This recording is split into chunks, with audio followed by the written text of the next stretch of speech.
अगर आप ये कहानी ध्यान पूर्वक सुन लिए तो आप जीवन में कभी गरीब नहीं हो सकते। तो चलो कहानी शुरू करते हैं। एक था भिखारी।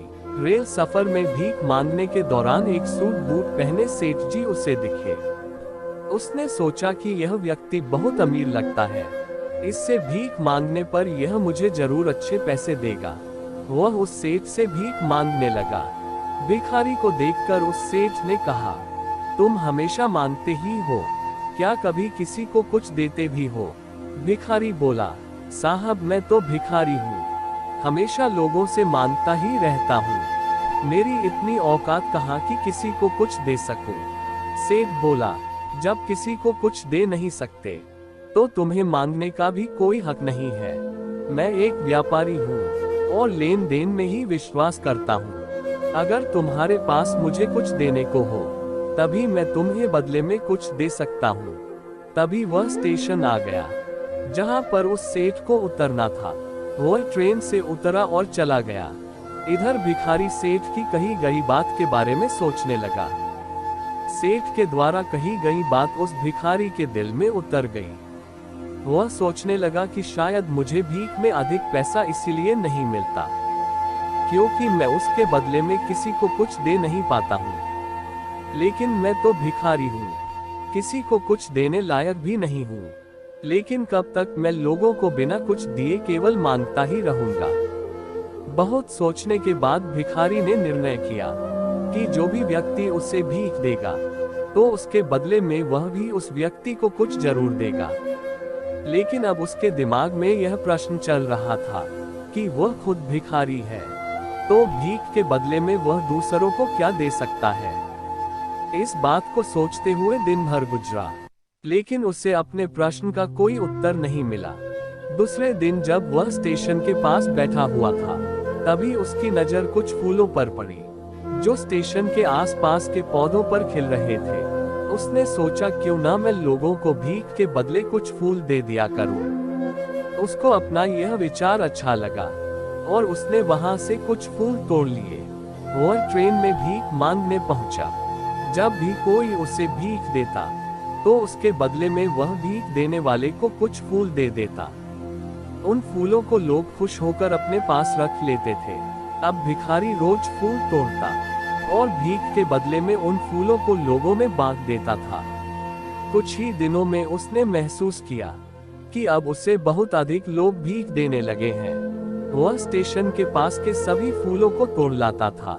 जब तक उसके पास फूल रहते थे तब तक उसे बहुत से लोग भीख देते थे। लेकिन जब फूल बांटते बांटते खत्म हो जाते तो उसे भीख भी नहीं मिलती थी। अब रोज ऐसा ही चलता रहा। एक दिन जब वह भीख मांग रहा था तो उसने देखा कि वही सेठ ट्रेन में बैठे हैं, जिसकी वजह से उसे भीख के बदले फूल देने की प्रेरणा मिली थी। वह तुरंत उस व्यक्ति के पास पहुंच गया और भीख मांगते हुए बोला, आज मेरे पास आपको देने के लिए कुछ फूल है, आप मुझे भीख दीजिए, बदले में मैं आपको कुछ फूल दूंगा। सेठ ने उसे भीख के रूप में कुछ पैसे दे दिए और भिखारी ने कुछ फूल उसे दे दिए। उस सेठ को यह बात बहुत पसंद आई। सेठ बोला, वाह क्या बात है, आज तुम भी मेरी तरह एक व्यापारी बन गए हो। इतना कहकर फूल लेकर वह सेठ स्टेशन पर उतर गया। लेकिन उस सेठ द्वारा कही गई बात एक बार फिर से उस भिखारी के दिल में उतर गई। वह बार बार उस सेठ के द्वारा कही गई बात के बारे में सोचने लगा और बहुत खुश होने लगा। उसकी आंखें अब चमकने लगी। उसे लगने लगा कि अब उसके हाथ सफलता की वह चाबी लग गई है जिसके द्वारा वह अपने जीवन को बदल सकता है। वह तुरंत ट्रेन से नीचे उतरा और उत्साहित होकर बहुत तेज आवाज में ऊपर आसमान की ओर देखकर बोला, मैं भिखारी नहीं हूँ, मैं तो एक व्यापारी हूँ। मैं भी उस सेठ जैसा बन सकता हूँ, मैं भी अमीर बन सकता हूँ। लोगों ने उसे देखा तो सोचा कि शायद यह भिखारी पागल हो गया है। अगले दिन से वह भिखारी उस स्टेशन पर फिर कभी नहीं दिखा।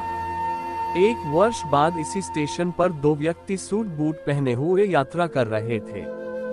दोनों ने एक दूसरे को देखा तो उनमें से एक ने दूसरे को हाथ जोड़कर प्रणाम किया और कहा, क्या आपने मुझे पहचाना? सेठ बोला, नहीं तो शायद हम लोग पहली बार मिल रहे हैं। भिखारी बोला, सेठ जी आप याद कीजिए, हम पहली बार नहीं बल्कि तीसरी बार मिल रहे हैं। सेठ बोला, मुझे याद नहीं आ रहा, वैसे हम पहले 2 बार कब मिले थे? अब पहला व्यक्ति मुस्कुराया और बोला, हम पहले भी 2 बार इसी ट्रेन में मिले थे। मैं वही भिखारी हूँ जिसको आपने पहली मुलाकात में बताया कि मुझे जीवन में क्या करना चाहिए, और दूसरी मुलाकात में बताया कि मैं वास्तव में कौन हूँ। नतीजा यह निकला कि आज मैं फूलों का एक बहुत बड़ा व्यापारी हूँ और इसी व्यापार के काम से दूसरे शहर जा रहा हूँ। आपने मुझे पहली मुलाकात में प्रकृति का नियम बताया था, जिसके अनुसार हमें तभी कुछ मिलता है जब हम कुछ देते हैं। लेन देन का यह नियम वास्तव में काम करता है। मैंने यह बहुत अच्छी तरह महसूस किया है, लेकिन मैं खुद को हमेशा भिखारी ही समझता रहा। इससे ऊपर उठकर मैंने कभी सोचा ही नहीं था, और जब आपसे मेरी दूसरी मुलाकात हुई तब आपने मुझे बताया कि मैं एक व्यापारी बन चुका हूँ। अब मैं समझ चुका था कि मैं वास्तव में एक भिखारी नहीं बल्कि व्यापारी बन चुका हूँ। भिखारी ने स्वयं को जब तक भिखारी समझा, वह भिखारी रहा। उसने स्वयं को व्यापारी मान लिया, व्यापारी बन गया। ये कहानी आपको अच्छी लगी हो तो प्लीज लाइक सब्सक्राइब जरूर कर देना। धन्यवाद।